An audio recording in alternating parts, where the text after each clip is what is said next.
بسم اللہ الرحمن الرحیم۔ السلام علیکم ناظرین، آپ یوٹیوب چینل دیکھ رہے ہیں، میں عمران خان ہوں۔ پاکستان کے لیے موجودہ حکومت جو ہے اس کی وجہ سے ایک کے بعد ایک بری خبر آتی ہے، اور یہ ان کے کرتوت ہیں جن کی وجہ سے پاکستان کو عالمی سطح پہ شرمندگی کا سامنا کرنا پڑتا ہے۔ ابھی کل ہی میں نے آپ کو بتایا کہ چیمپئن ٹرافی کا جو میزبان تھا وہ پاکستان تھا، اور جو آخری تقریب تھی جہاں پہ انڈیا نے چیمپئنز ٹرافی جیت لی، تیسری مرتبہ وہ جیتے ہیں۔ شاندار کھیل انہوں نے کھیلا ہے اور بڑی پروفیشنل کرکٹ انہوں نے کھیلی ہے۔ تو وہاں جو تقریب تھی اس کے اندر سے پاکستان ہی غائب تھا۔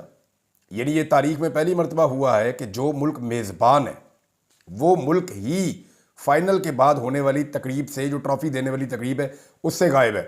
اور یہ سوال شعیب اختر صاحب نے سب سے پہلے اٹھایا، اور پھر بہت سارے لوگ اس کے بعد سے اب تک اس کے بارے میں بات کر رہے ہیں۔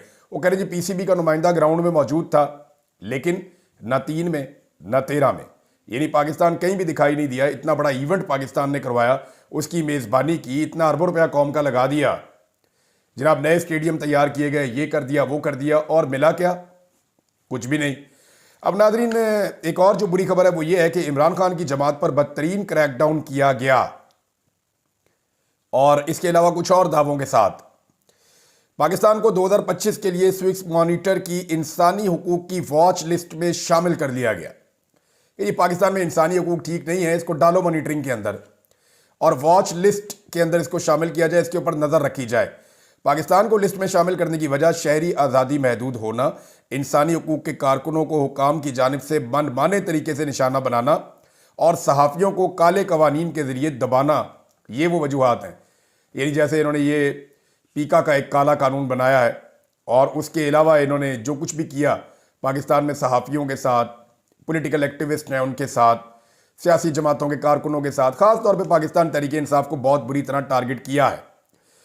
اچھا جی، اس کے اندر جو ہے وہ جس میں شہری آزادیوں میں تیزی سے کمی کا سامنا کرنے والے ممالک کی ایک فہرست ہے، اور سوئس نے اپنی ویب سائٹ پر پاکستان کی حیثیت کو دبایا ہوا قرار دیا۔ یعنی ایک گھٹن ہے پاکستان کے اندر، پاکستان میں جو ہے وہ حالات ٹھیک نہیں ہیں۔ اور ساتھ یہ بھی بتایا گیا کہ کریک ڈاؤن کا انہوں نے مشاہدہ کیا جو سیاسی مخالفین کے احتجاج کے خلاف ہوا ہے، اور سابق وزیر اعظم عمران خان کی جماعت پاکستان تحریک انصاف کے سینکڑوں افراد کو گرفتار کیا گیا، ہزاروں بلکہ یہ تو ہیں، اور ان پر مبہم اور حد سے زیادہ وسیع قوانین کے تحت فرد جرم عائد کی گئی۔ دہشت گردیوں کے مقدمے انہوں نے کارکنوں کے اوپر کر دیے۔ حکام نے مظاہرین کی نقل و حرکت کو روکنے کے لیے اہم شاہراہوں اور رستوں کو بند کر دیا۔ یہ مہذب دنیا میں بری بات سمجھی جاتی ہے کہ اگر مظاہرین احتجاج کرتے ہوئے کہیں سے گزرنا چاہتے ہیں تو انہیں روٹ فراہم کیا جاتا ہے، نہ کہ وہاں پہ کنٹینرز کھڑے کر دیے جاتے ہیں۔ تو مہذب دنیا میں اس کو برا سمجھا جاتا ہے، لیکن یہاں پہ پاکستان میں it's a new normal. Pakistan کی اسٹیبلشمنٹ جب چاہے تو مریم نواز اور بلاول اور فضل الرحمان یہ سارے اسلام آباد آ سکتے ہیں، آ کر بیٹھ سکتے ہیں، احتجاج کر سکتے ہیں۔ تحریک لبیک آ سکتی ہے، آ کر بیٹھ سکتی ہے، احتجاج کر سکتی ہے۔ ایک دور میں پاکستان تحریک انصاف اور طاہر القادری صاحب آ سکتے ہیں، آ کر بیٹھ سکتے ہیں، احتجاج کر سکتے ہیں۔ لیکن آپ جیسے ہی اسٹیبلشمنٹ کے خلاف یا اسٹیبلشمنٹ کے مفاد کے خلاف ہیں تو پھر اسٹیبلشمنٹ آپ کو حرکت بھی نہیں کرنے دے گی۔ ہاں، پنجاب حکومت جو ہے، میں پی ایم ایل این کی بات کر رہا ہوں، شریف خاندان، اس کو یہ ہتھ کنڈے آتے ہیں، وہ یہ کوششیں پہلے بھی کرتے رہے ہیں۔ جب طاہر القادری صاحب کے اسٹیبلشمنٹ کے ساتھ اچھے تعلقات تھے، اس کے باوجود ان کے پورے وہ مدرسے کو اور گھر کو اور ان سارے علاقے کو جو لاہور میں فیصل ٹاؤن کا ہے، اس کو کنٹینروں کے ساتھ دیواریں کھڑی کر کے انہوں نے گھیر لیا تھا۔ اس دور میں بھی جو ہے وہ رانا ثناء اللہ صاحب بڑے ایکٹیو تھے، اور شہباز شریف وزیر اعلیٰ تھے پنجاب کے، تو انہوں نے ایسا کیا تھا اس دور میں۔ ان کا یہ ایک وتیرہ ہے، یہ خود بھی یہ کام کرتے ہیں۔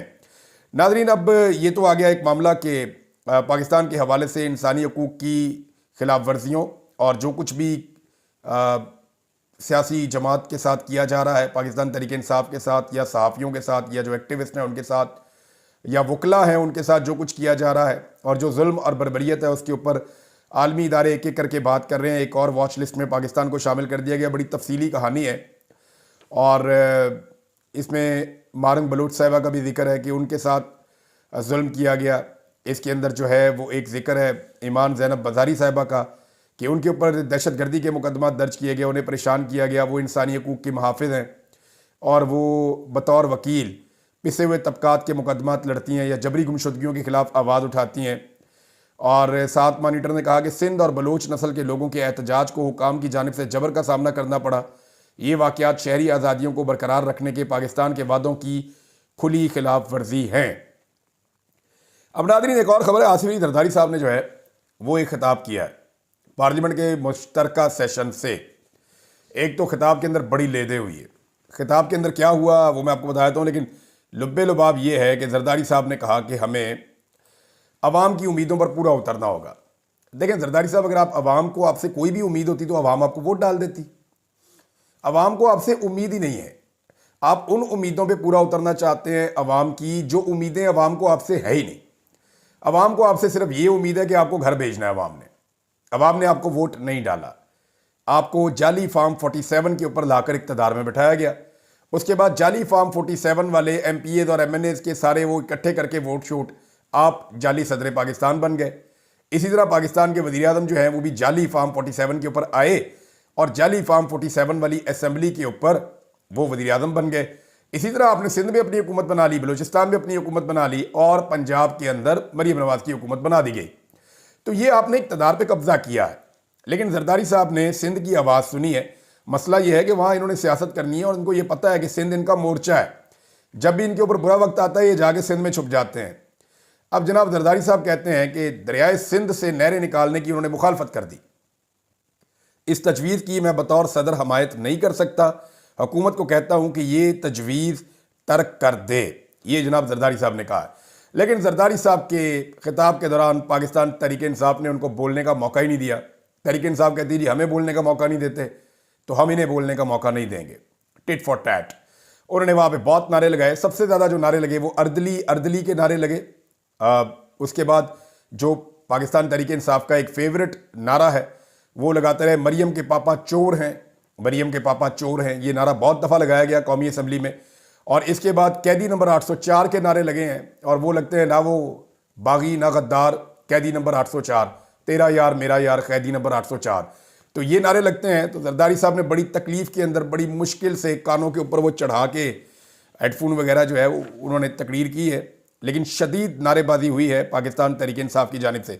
ناظرین ایک اور بڑی خبر ہے، اور یہ خبر ہے پاکستان تحریک انصاف کی سیاسی کمیٹی کی میٹنگ ہوئی، اور اس میٹنگ میں میری اب تک کی انفارمیشن کے مطابق میں اس میں مزید کنفرمیشن لے رہا ہوں، جو اطلاعات میرے پاس آئی وہ شیئر کر دیتا ہوں میں آپ کے ساتھ، کیونکہ جو پاکستان سے باہر ہیں پاکستان تحریک انصاف کے لوگ وہ آن لائن شرکت کرتے تھے، غالباً ان کی شرکت نہیں ہوئی، لیکن جن لوگوں کی شرکت ہوئی ہے وہ گراؤنڈ کے اوپر پاکستان میں موجود ہیں اور انہوں نے بڑی تفصیلی ملاقات کی ہے۔ کچھ عام فیصلے ہیں، ان کا جو لب لباب ہے وہ میں آپ کو بتا دیتا ہوں کہ تحریک انصاف کی جو قیادت ہے وہ اب کرنے کیا جا رہی ہے۔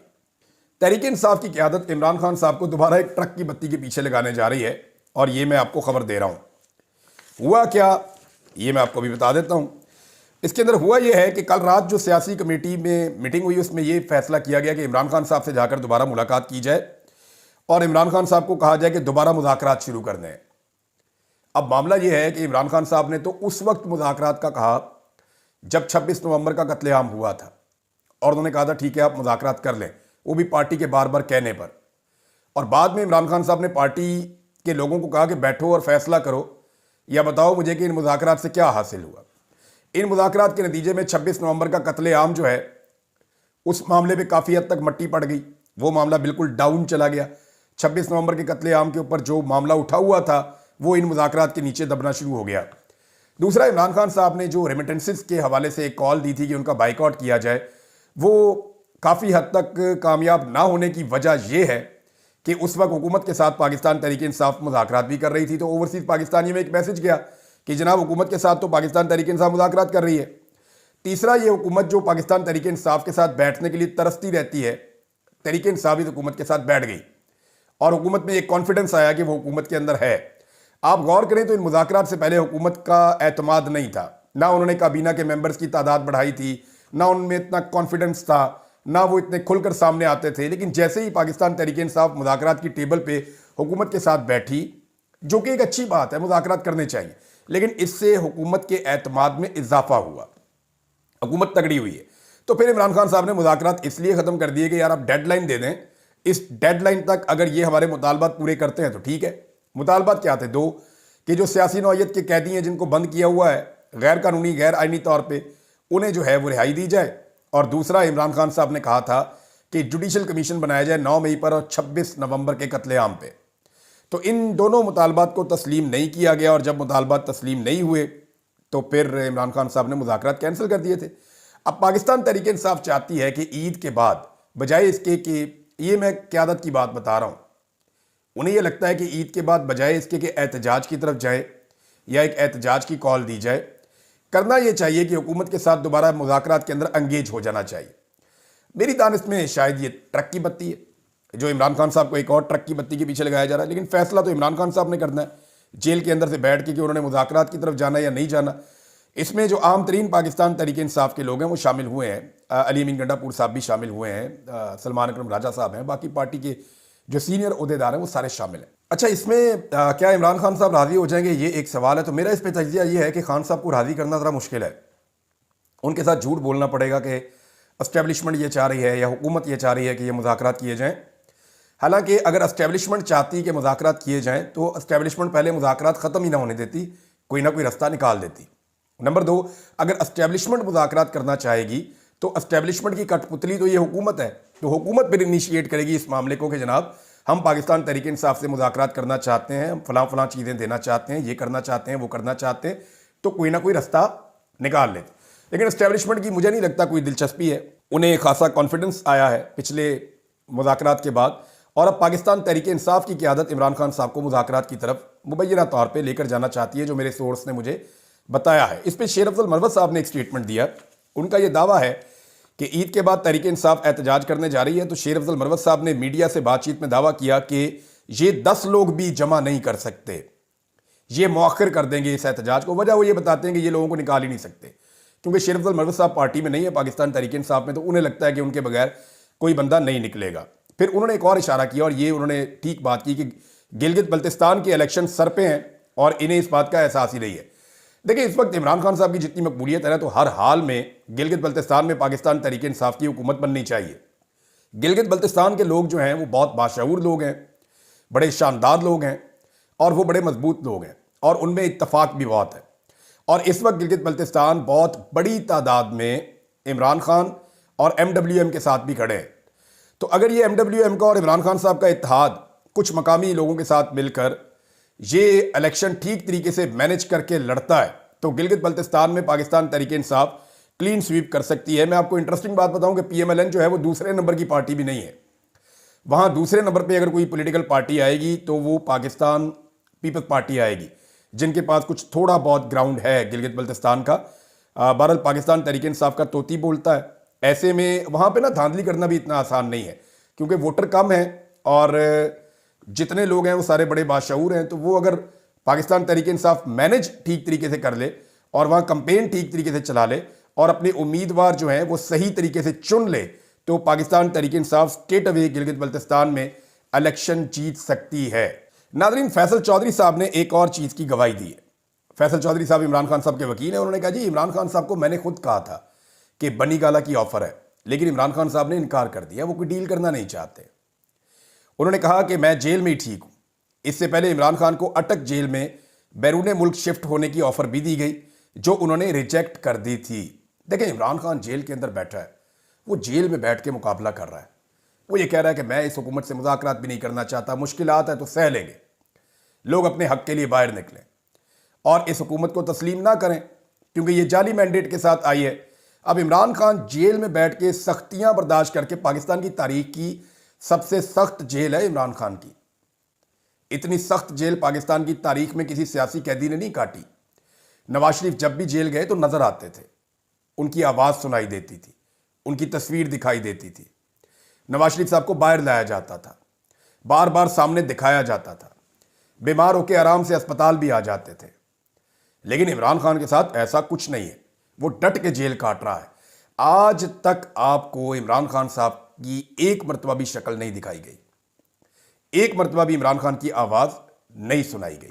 سرکار نے ایسا بندوبست کیا، گزشتہ 1.5 سال سے زیادہ ٹائم ہو گیا ہے کہ عمران خان نہ کسی کو دکھائی دے نہ کسی کو سنائی دے. تو اتنی سخت جیل آج تک کسی سیاسی لیڈر نے نہیں کاٹی. سیاسی لیڈر کے لیے سب سے بڑی مصیبت یہ ہوتی ہے کہ وہ لوگوں کے سامنے نہ آ سکے، لوگ اسے دیکھ نہ سکیں، اس کی آواز نہ سن سکیں. لیکن اب جو لیڈر ہوتا ہے جب وہ جیل میں جاتا ہے تو اس کی مقبولیت میں اضافہ ہوتا ہے. اس وقت وہ چاہتا ہے کہ وہ پبلک کو نظر آئے. لیکن عمران خان صاحب سے یہ والی سہولت بھی چھین لی گئی ہے. اور حکومت کی دوسری ترجیحات کیا ہے یہ آپ سن کے ایک اور خبر حیران ہو جائیں گے. 92 نیوز کے بیورو چیف ہیں اور انہوں نے ایک خبر دی ہے, طارق عزیز صاحب. وہ یہ کہتے ہیں کہ نئے وزراء کے لیے منسٹر انکلیو میں بنگلوں کی الاٹمنٹ, یہ ایک مسئلہ بن گیا تھا, بنگلے نہیں مل رہے تھے منسٹر انکلیو میں, تو وہاں پہ جو گھسپیٹیے گھسے ہوئے انہیں نکالنے کے لیے خواجہ حسن صاحب کی ڈیوٹی لگائی گئی. اور وزیر ہی اتنے زیادہ ہو گئے کہ رہائش گاہیں کم پڑ گئی ہیں. تو بہرحال اب ان کی گاڑیوں کا مسئلہ بن گیا ہے. وزراء نے کہا جی کہ ہم نے چھوٹے ماڈل کی گاڑیاں نہیں لینی یا پرانے ماڈل کی گاڑیاں نہیں لینی, ہمیں زبردست قسم کی اپ ٹو ڈیٹ گاڑیاں ملنی چاہیے. تو اس پہ طارق عزیز صاحب بتاتے ہیں کہ وزیر اعظم نے نوٹس لیا ہے اور خواجہ سعد رفیق کی سربراہی میں ایک کمیٹی قائم کر دی ہے اور 30 نئی گاڑیوں کی خریداری کی اطلاعات ہیں. اندازہ کیجئے آپ, پاکستان ایک غریب ملک ہے, پاکستان قرضے سے چلنے والا ملک ہے, پاکستان کے حالات آپ کے سامنے ہیں کہ ہمارے کتنے پتلے حالات ہیں. ایسے وقت میں بھی پاکستان کی حکومت کے چونچلے کیا ہیں کہ وزراء کو نئی گاڑیاں لے کر دینی ہے, بہترین لگژری گھڑوں کے اندر ان کو شفٹ کرنا ہے. اندازہ کیجئے آپ یہ اس طرح پاکستان چلا رہے ہیں. ناظرین, عالیہ حمزہ صاحبہ کے حوالے سے میں آپ کو ایک بات بتاؤں, آنے والے دنوں میں مجھے لگتا ہے کہ ان کو ٹارگٹ کیا جائے گا اور باقاعدہ کیا جائے گا. اس کی وجہ یہ ہے کہ انہوں نے کچھ ایسی چیزیں کی ہیں جس سے اس نظام کو بڑی پرابلم ہے. ایک تو وہ بڑا ایکٹیولی پورے پنجاب میں موو کر رہی ہیں. ابھی جو پتہ چلا کہ وہ چکوال میں اور تلگنگ کے علاقوں میں گئی ہیں, وہاں جا کے انہوں نے پارٹی کی تنظیم سے ملاقات کی, جن لوگوں کے ساتھ ظلم اور زیادتی کی گئی ان کو اکٹھا کیا. اس سے پہلے وہ منڈی بہاؤالدین بھی گئی تھی جو کیا گیا تھا. عالیہ حمزہ صاحبہ نے ایک بڑی زبردست چیز جو ہے وہ انٹروڈیوس کی ہے پارٹی میں, اور اس کے اوپر انہوں نے زور دیا ہے. اور انہوں نے یہ کہا ہے کہ پنجاب بھر میں جس کے گھر میں بھی پولیس اور نامعلوم افراد داخل ہوں یا جس کی بھی چادر اور چار دیواری کا تقدس پامال کیا جائے, وہ فوری طور پہ پولیس کو درخواست دے گا, اور جو درخواست نہیں دے گا اس کا کیس مانا ہی نہیں جائے گا کہ اس کے ساتھ کوئی زیادتی ہوئی ہے. یعنی پنجاب میں جس کے گھر کے اندر بھی چادر اور چار دیواری کا تقدس نامعلوم افراد یا پولیس یا کوئی ایجنسیاں پامال کریں, وہ فوری طور پہ باؤنڈ ہے کہ وہ اپنی پارٹی کو اطلاع دے گا تحریری طور پہ, اور تحریری طور پہ وہ بندہ پولیس کو اپلیکیشن دے گا, انتظامیہ کو, حکومت کو یا پولیس کو, اداروں کو. اچھا, پولیس اس میں ایف آئی آر تو کاٹے گی نہیں, یہ تو سب کو پتہ ہے, لیکن وہ اپلیکیشن بعد میں چلی جائے گی عدالت میں, اور عدالت کے اندر یہ کیس پینڈنگ ہو جائے گا. آج نہیں تو کل پاکستان تحریک انصاف کی حکومت آئے گی, اور یہ بیوروکریٹس ہو گئے, یہ پولیس ہو گئی, یہ سب لوگ نوکری پیشہ لوگ بہت بزدل ہوتے ہیں, بہت زیادہ بزدل ہوتے ہیں. انہیں ذرا سا بھی شک ہو جائے نا کہ انہیں اگلے دور میں مصیبت کا سامنا کرنا پڑ سکتا ہے, تو یہ کبھی بھی غلطی نہیں کرتے اور قانون نہیں توڑتے. یہ اس لیے قانون توڑ رہے ہیں کہ پاکستان تحریک انصاف ری ایکٹ نہیں کر رہی. جب پاکستان تحریک انصاف نے ان کی بیوروکریٹس کی شکلیں نکال کے سوشل میڈیا پہ دکھانا شروع کر دی تھی نا کہ یہ ان کے ماں باپ بھی دیکھ لیں, ان کے بچے بھی دیکھ لیں, یہ سب دیکھیں کہ ان کے یہ جو سپوت ہے خاندان کے, یہ کس قسم کا ظلم اور بربریت کر رہے ہیں, یہ کس طرح لوگوں کو پیس رہے ہیں, یہ کس طرح لوگوں کا جینا حرام کیا ہوا ہے انہوں نے, یا کیسے انہوں نے دھاندلی کی ہے. تو ان بیوروکریٹس کو مصیبت بن گئی تھی. یہ ریکویسٹیں کرتے تھے پاکستان تحریک انصاف سے اور ڈرنا شروع ہو گئے تھے کہ ہمیں یہ کام نہیں کرنا. تو یہ چیزیں ہوئی ہیں ماضی میں. اب میرے خیال میں یہ ایک اچھی آپشن ہے کہ جس کے گھر بھی چادر اور چار دیواری کا تقدس پامال ہو, وہ فوری طور پہ جو ہے وہ پولیس کو درخواست دے اور بعد میں عدالت کے اندر درخواست دے, اور یہ معاملہ چلتا رہے. پی ٹی آئی کی حکومت ایک دن تو آنی ہے, ایسا تو ہو نہیں سکتا آپ ہمیشہ ان کو باہر رکھیں. تو یہ بیوروکریٹ خمیازہ بھگتیں گے, اور یہ اسٹیبلشمنٹ کبھی پیچھے مڑ کے دیکھے گی بھی نہیں. یہ بھی میں آپ کو بتا دیتا ہوں انٹرسٹنگ بات. اسٹیبلشمنٹ نے جن بیوروکریٹس کے ساتھ مل کر شہباز شریف اور نواز شریف کی پارٹی کے ساتھ زیادتی کی تھی مشرف کے دور میں, بعد میں جب شہباز شریف اور نواز شریف صاحب اقتدار میں آئے تھے تو انہوں نے چن کے ان بیوروکریٹ سے بدلے لیے تھے. اور مزے کی بات یہ ہے کہ اس وقت اسٹیبلشمنٹ نے ان بیوروکریٹس کا تحفظ نہیں کیا. تو آج جتنے بھی بیوروکریٹس ہیں یا جتنے بھی پولیس والے ہیں جو اسٹیبلشمنٹ کے اعلی کار بن کے غیر قانونی اور غیر آئینی کام کر رہے ہیں, وہ اس بات کو یاد رکھیں کہ کل کو اسٹیبلشمنٹ کے لوگ ان کا ٹیلی فون بھی نہیں اٹھائیں گے, اور وہ بیچارے منتیں کرتے رہیں گے کہ ہمیں بچاؤ, اور انہیں بچانے والا بھی کوئی نہیں ہوگا. ناظرین, میرے پاس اور بہت ساری خبریں ہیں, لیکن گجرانوالہ سے ایک آڈیو ویڈیو ہمارے پاس آئی ہے. میں وہ آڈیو کا ایک حصہ آپ کو سنا دیتا ہوں, وہ آپ سن لیجئے پہلے کہ وہاں پہ کیا کیا جا رہا ہے غریبوں کے ساتھ, غریب لوگوں کی زمینیں کیسے لی جا رہی ہیں. اچھا, اس میں جو میرا کنسرن ہے وہ یہ نہیں ہے, ہو سکتا ہے کوئی سیکشن لگا کے زمینیں لے لی وہ زبردستی, ڈی ایچ اے کے لیے سڑکیں نکالنے کے لیے رستے نکالے جاتے ہیں ایسے, لیکن یہ زرخیز زمینیں ہیں.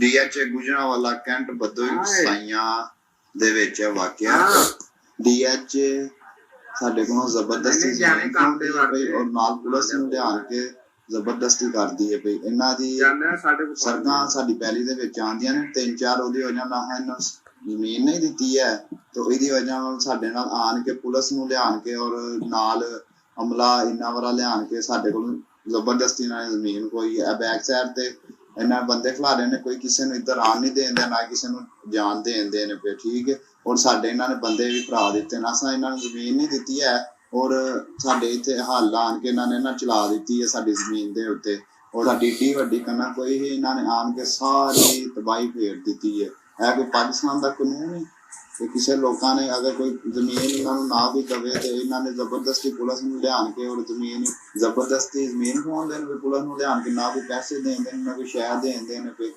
ਔਰ ਸਾਰੀ ਕਣਕ ਦੇ ਉੱਤੇ ਸਾਡੀ ਇਹਨਾਂ ਨੇ ਤਬਾਹੀ ਲਾ ਦਿੱਤੀ ਉਹ ਸਾਹਮਣੇ ਹਲ ਚੱਲਦੇ ਨੇ ਪਏ ਚੈੱਕ ਕਰੇਨਾ ਚੱਲਣ ਦੀਆਂ ਟਰੈਕਟਰ ਹੈ ਵੱਡੇ ਵੱਡੇ ਕਰਾਹ ਚੱਲਦੇ ਨੇ ਪਏ ਆਪਣੀ ਸੜਕਾਂ ਕੱਢੀ ਜਾਂਦੇ ਨੇ ਇਹਨਾਂ ਦੀ 3-4 ਸੜਕਾਂ ਆਉਂਦੀਆਂ ਨੇ ਤੇ ਸੜਕਾਂ ਕੱਢੀ ਜਾਂਦੇ ਨੇ ਪਏ ਉਹ ਸਾਹਮਣੇ ਗੱਡੀਆਂ ਵੀ ਖਲੋਤੀਆਂ ਨੇ ਉਹ ਸਾਹਮਣੇ ਪੁਲਿਸ ਵਾਲੇ ਦੀ ਗੱਡੀਆਂ ਵੀ ਖਲੋਤੀਆਂ ਨੇ ਨਾ ਹੀ ਕਿਸੇ ਨੂੰ ਕੋਈ ਸ਼ਹਿਰ ਦੇਂਦੇ ਨੇ ਪਏ ਨਾ ਉਹ ਕਰਨ ਦੇ ਨੇ ਪਏ ਅਗਰ ਇਹਨਾਂ ਨੂੰ ਜ਼ਮੀਨ ਨਾ ਦਈਏ ਪੁਲਿਸ ਨੂੰ ਲਿਆਣ ਕੇ DHA ਵਾਲਾ ਜ਼ਬਰਦਸਤੀ ਜ਼ਮੀਨ ਖੋਣਗੇ ਪਏ ਇਹਨਾਂ ਨੂੰ ਲੋਕਾਂ ਕੋਲੋਂ।